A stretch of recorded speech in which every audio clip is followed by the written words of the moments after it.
Marine Online, Marine Online. Yeah. Okay.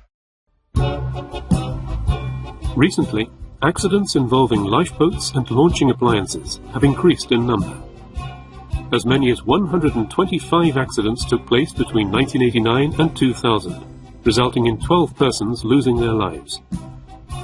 Many of these accidents, which took place during regular onboard drills, can be attributed to lack of knowledge, lack of experience, and poor maintenance of the device by the crew. Typical causes of accidents include improper resetting of the lifeboat release device, inadvertent operation of the release handle, and cable rod malfunction.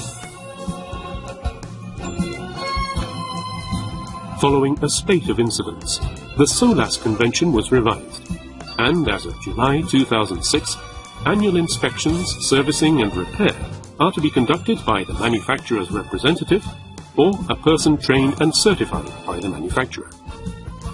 In this DVD program, you will be shown operation and maintenance fundamentals for various types of life-saving appliances, with a focus on accident prevention.